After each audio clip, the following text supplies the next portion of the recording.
ನೋಡಿ, ಗೃಹಲಕ್ಷ್ಮಿ ಹಣ ಹೆಣ್ಣು ಮಕ್ಕಳಿಗೆ ಒಂದಷ್ಟು ಉಪಯೋಗ ಆಯಿತು ಅಂತ ಒಂದಷ್ಟು ಜನ ಹೇಳ್ಕೊಳ್ತಾ ಇರ್ತಾರೆ. ನನಗೆ ಗೃಹಲಕ್ಷ್ಮಿ ಹಣ ಬಂದಿದ್ದರಿಂದ ಮನೆಗೆ ಇಂಥ ಒಂದು ವಸ್ತುವನ್ನು ತಗೊಂಡೆ, ಈ ರೀತಿಯಾಗಿ ಮಾಡಿದೆ, ನಾನು ಅಲ್ಲಿ ಟ್ರಿಪ್ ಹೋದೆ, ಇಲ್ಲಿ ಟ್ರಿಪ್ ಹೋದೆ, ನಾನು ತುಂಬ ವರ್ಷಗಳಿಂದ ಒಂದು ಟೈಲರಿಂಗ್ ಮಿಷಿನನ್ನು ತಗೋಬೇಕು ಅಂತ ಅಂದ್ಕೊಂಡಿದ್ದೆ, ಅದನ್ನು ನಾನು ಈ ದುಡ್ಡನ್ನೆಲ್ಲ ಕೂಡಿ ಹಾಕ್ಬಿಟ್ಟು ನಾನು ತಗೊಂಡೆ ಅಂತ ಹೇಳ್ತಿದ್ದಾರೆ.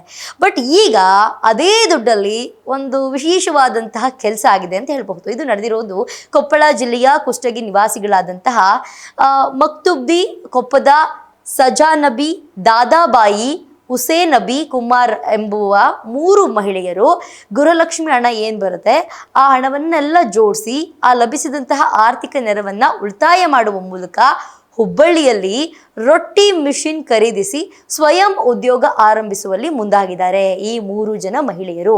ಈ ರಾಜ್ಯ ಸರ್ಕಾರದಿಂದ ಗೃಹಲಕ್ಷ್ಮಿ ಯೋಜನೆ ದೊರೆತಿರುವಂತಹ ಮಾಸಿಕ 2,000 ರೂಪಾಯಿ, ತಿಂಗಳಿಗೆ ಹೆಣ್ಣು ಮಕ್ಕಳಿಗೆ, ಮದುವೆಯಾಗಿರುವಂತಹ ಹೆಣ್ಣು ಮಕ್ಕಳಿಗೆ 2,000 ರೂಪಾಯಿ ಕೊಡ್ತಾ ಇದ್ರು.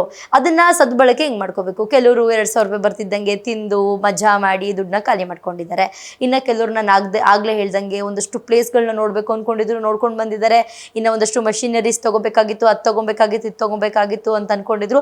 ಯಾರೋ ಒಬ್ರು ವಿಡಿಯೋನು ಕೂಡ ಮಾಡಾಕಿದ್ರು, ನಾನು ಎಷ್ಟೋ ದಿನದಿಂದ ನನ್ನ ಗಂಡನ ಹತ್ರ ವಾಷಿಂಗ್ ಮಿಷಿನ್ ಕೇಳ್ತಿದ್ದೆ, ಕೊಡಿಸ್ತಿರ್ಲಿಲ್ಲ, ನಾನು ಈ ಗೃಹಲಕ್ಷ್ಮಿ ಹಣದಿಂದ ಒಂದು ವಾಷಿಂಗ್ ಮಿಷಿನ್ ತಗೊಂಡೆ ಅಂತ ಒಬ್ರು ವಿಡಿಯೋ ಮಾಡಾಕಿದ್ರು. ಸೊ ಈ ರೀತಿಯಾಗಿ ಒಬ್ಬೊಬ್ರು ಒಂದೊಂದು ಥರ ಮಾಡ್ಕೊಳ್ತಾ ಹೋಗ್ತಿದ್ದಾರೆ ಆ ಬರೋ ದುಡ್ಡಿಂದ. ಬಟ್ ಈ 3 ಜನ ಸೇರಿಕೊಂಡು ಒಂದು ಸಂಸ್ಥೆನೇ ಮಾಡಿದ್ದಾರೆ, ಚಿಕ್ಕದಾಗಿ ಸ್ವಯಂ ಉದ್ಯೋಗ ಆರಂಭಿಸಿದ್ದಾರೆ ಅಂತಲೇ ಹೇಳಬಹುದು ಹುಬ್ಬಳ್ಳಿಯಲ್ಲಿ. ಅದ್ರ ಜೊತೆಗೆ ಈ 2,000 ರೂಪಾಯಿಯನ್ನು ಸದ್ಬಳಕೆ ಮಾಡಿಕೊಂಡಿರುವಂತಹ ಕೊಪ್ಪಳ ಜಿಲ್ಲೆಯ ಈ 3 ಮಹಿಳೆಯರು ರೊಟ್ಟಿ ಕೇಂದ್ರವನ್ನು ಆರಂಭಿಸಿ ಗೃಹಲಕ್ಷ್ಮಿ ರೊಟ್ಟಿ ಕೇಂದ್ರ ಅಂತ ಹೇಳ್ಬಿಟ್ಟು ಹೆಸರು ಕೂಡ ಇಟ್ಟಿದ್ದಾರೆ. ಆ ಒಂದು ಹೆಸರು ಎಲ್ಲರ ಗಮನ ಸೆಳೆದಿದೆ ಅಂತಲೇ ಹೇಳಬಹುದು. ಸ್ವಯಂ ಉದ್ಯೋಗವನ್ನು ಈ 3 ಮಹಿಳೆಯರು ಸೇರಿಕೊಂಡು ಆರಂಭಿಸಿದ್ದಾರೆ.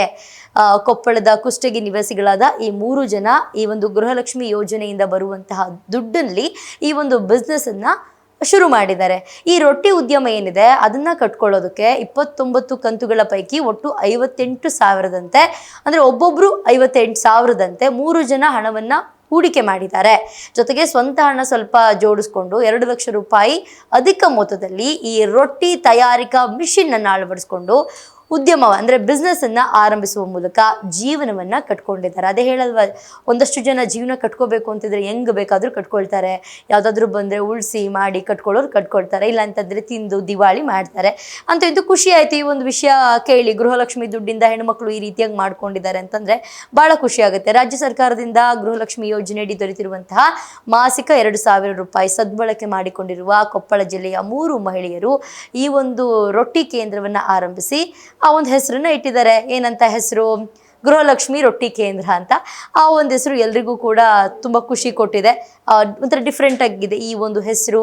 ಈ ಥರ ಹೆಸರನ್ನ ಇಟ್ಟಿದ್ದಾರಲ್ಲ ಅಂತ ಹೇಳ್ಬಿಟ್ಟು ಒಂದಷ್ಟು ಜನ ಏನಿದು, ಎಲ್ಲಿಂದ ದುಡ್ಡು ತೊಗೊಂಡು ಬಂದ್ರಿ ಅಂತಂದರೆ ಒಂದಷ್ಟು ಜನ ಆ 3 ಜನ ಸೇರಿಕೊಂಡು ಈ ಗೃಹಲಕ್ಷ್ಮಿ ಯೋಜನೆಯಡಿ ಬಂದಿರುವಂತಹ ದುಡ್ಡು, ಅದ್ರ ಜೊತೆಗೆ ಮನೇಲಿ ಸ್ವಲ್ಪ ಸೇವಿಂಗ್ಸ್ ಮಾಡಿರುವಂತಹ ದುಡ್ಡು, ಇದೆಲ್ಲದನ್ನು ಸೇರಿಸಿ ಈ ಒಂದು ಇದನ್ನು ಬಿಸ್ನೆಸ್ಸನ್ನು ಶುರು ಮಾಡಿದ್ದಾರೆ. ಅದ್ರ ಜೊತೆಗೆ ಈ ಗೃಹಲಕ್ಷ್ಮಿ ರೊಟ್ಟಿ ಕೇಂದ್ರವನ್ನು ತುಂಗಭದ್ರಾ ಕಾಡಾ ನಿಗಮದ ಅಧ್ಯಕ್ಷ ಹಸನಾ ಸಾಬ್ ದೋಟಿಹಾಳ, ಹಾಗೆ ಕಾಂಗ್ರೆಸ್ ಯುವ ಮುಖಂಡ ದೊಡ್ಡ ಬಸನಗೌಡ ಬಯ್ಯಾಪುರ, ಗ್ಯಾರಂಟಿ ಅನುಷ್ಠಾನ ಸಮಿತಿ ಅಧ್ಯಕ್ಷ ಫಾರೂಕ್ ಡಲಾಯತ್, ಹಾಗೆ ಗ್ಯಾರಂಟಿ ಸಮಿತಿಯ ಸದಸ್ಯರು, CDPO ಇಲಾಖೆ ಅಧಿಕಾರಿಗಳು, ಗಣ್ಯರು ಈ ಒಂದು ಕೇಂದ್ರವನ್ನು ಉದ್ಘಾಟನೆ ಮಾಡಿದ್ದಾರೆ. ಇವರೆಲ್ಲರೂ ಸೇರಿಕೊಂಡು ಆ ಒಂದು ಕೇಂದ್ರವನ್ನು ಉದ್ಘಾಟನೆ ಮಾಡಿದ್ದಾರೆ. ಈ 2,000 ರೂಪಾಯಿ ಹಣ ಎಲ್ಲಿಂದ ಬರ್ತಿರೋದು? ಕಾಂಗ್ರೆಸ್ ಸರ್ಕಾರದಿಂದ ಈ ಗ್ಯಾರಂಟಿ ಯೋಜನೆಯಿಂದ ಬರ್ತಿರುವಂಥ 2,000 ರೂಪಾಯಿ ಹಣ ನಾವು 3 ಜನ ಸೇರಿಕೊಂಡು ಅಂದಾಜು ಒಂದು 2 ಲಕ್ಷದಲ್ಲಿ ರೊಟ್ಟಿ ಕೇಂದ್ರವನ್ನು ಆರಂಭಿಸಿದ್ವಿ, ಉದ್ಯಮದಲ್ಲಿ ಯಶಸ್ವಿಯಾಗುವ ಭರವಸೆಯನ್ನು ಕೂಡ ಇಟ್ಕೊಂಡಿದ್ದೀವಿ ಅಂತ ಹೇಳ್ಬಿಟ್ಟು ಈ ಗೃಹಲಕ್ಷ್ಮಿ ರೊಟ್ಟಿ ಕೇಂದ್ರದ ಮಹಿಳೆಯರು ಹೇಳ್ಕೊಂಡಿದ್ದಾರೆ. ಅದ್ರ ಜೊತೆಗೆ ಈ ಗೃಹಲಕ್ಷ್ಮಿ ಯೋಜನೆಯಿಂದ ಮಹಿಳೆಯರಲ್ಲಿ ಆತ್ಮವಿಶ್ವಾಸ ವೃದ್ಧಿಸುವ ಜೊತೆಗೆ ಕುಟುಂಬದ ಆರ್ಥಿಕ ಸ್ಥಿತಿ ಕೂಡ ಸುಧಾರಣೆಯಾಗಲು ಸಹಕಾರಿಯಾಗಿದೆ ಅಂತ ಹೇಳ್ಬಹುದು. ಈ ಒಂದು ಯೋಜನೆ ನೆರವಿನಿಂದ ಕುಷ್ಟಗಿಯಲ್ಲಿ ರೊಟ್ಟಿ ಕೇಂದ್ರ ಸ್ಥಾಪನೆ ಮಾಡಿರೋದು ಶ್ಲಾಘನೀಯವಾಗಿದೆ ಅಂತ ಹೇಳ್ಬಿಟ್ಟು ತುಂಗಭದ್ರಾ ಕಾಡಾ ನಿಗಮದ ಅಧ್ಯಕ್ಷರಾಗಿರುವಂತಹ ಹಸನಾ ಸಾಬ್ ದೋಟಿಹಾಳ ಅವ್ರು ಹೇಳಿದ್ದಾರೆ, ಹೆಣ್ಮಕ್ಳು ಕೆಲವರು ದುಡ್ಡು ಬಂದಿರೋದನ್ನೆಲ್ಲ ಹೆಂಗೆಂಗೋ ಹಾಳು ಮಾಡ್ಕೊಂಡಿದ್ದಾರೆ. ಬಟ್ ಈ 3 ಜನ ಹೆಣ್ಮಕ್ಳು ಸೇರಿಕೊಂಡು ಈ ರೀತಿಯಾದಂತಹ ಒಂದು ರೊಟ್ಟಿ ಕೇಂದ್ರವನ್ನು ಉದ್ಘಾಟನೆ ಮಾಡಿರೋದು ತುಂಬ ಖುಷಿ ಅಂತ ಹೇಳ್ಬಿಟ್ಟು ಹೇಳ್ಕೊಂಡಿದ್ದಾರೆ. ಅದೇ ಹೇಳಲ್ವಾ, ಏನಾದರೂ ಮಾಡಬೇಕು ಅನ್ನುವಂತಹ ಹಠ ಛಲ ಇದ್ದರೆ, ಒಂದಷ್ಟು ಜನ ಹೇಳ್ತಿದ್ರು ಗೃಹಲಕ್ಷ್ಮಿ ಯೋಜನೆಗೆ ಹೆಣ್ಮಕ್ಳಿಗೆ ದುಡ್ಡು ಕೊಡಬಾರ್ದು, ಅವ್ರು ಕೊಡೋದ್ರಿಂದ ಅವ್ರು ಹಾಳಾಗ್ತಾರೆ, ಗಂಡು ಮಕ್ಕಳನ್ನ ಪ್ರಶ್ನೆ ಮಾಡ್ತಾರೆ ಅಂತ ಒಂದಷ್ಟು ಕಡೆಗಳು ಆಗ್ತಾ ಇತ್ತು. ತುಂಬ ಕಡೆಗಳಾಗಿದೆ, ಹೆಣ್ಮಕ್ಳಿಗೆ ಬಸ್ ಫ್ರೀ ಕೊಟ್ಟಿದ್ದಾರೆ, ನನ್ನ ಹೆಂಡತಿ ಓದೋಳು ಧರ್ಮಸ್ಥಳಕ್ಕೆ ಓದೋಳು ವಾಪಸ್ಸೇ ಬಂದಿಲ್ಲ, ನೀವು 2,000 ರೂಪಾಯಿ ಕೊಡ್ತೀರಾ, ಇನ್ನು ಉಳಿದಿದ್ದು ನೀವು ಖರ್ಚು ನೋಡ್ಕೊಳ್ತೀರಾ ಅಂತ ತುಂಬ ನೆಗೆಟಿವ್ ಬಂತು ಆ ಟೈಮಲ್ಲಿ. ಬಟ್ ಈ ರೀತಿಯಾಗಿ ಹೆಣ್ಣು ಮಕ್ಕಳು ಅದರ ಉಪಯೋಗವನ್ನು ಪಡ್ಕೊಂಡಾಗ ಬಹಳ ಖುಷಿ ಆಗುತ್ತೆ ಅಂತ ಹೇಳ್ಬೋದು. ಇದಾಗುತ್ತೆ ಇವತ್ತಿನ ವಿಶೇಷ. ನೋಡ್ತಾ ಇರಿ ಸ್ಪೀಡ್ ನ್ಯೂಸ್ ಕನ್ನಡ, ಸೊದ್ದೆ ನಿಮ್ಮದು, ವೇಗ ನಮ್ಮದು.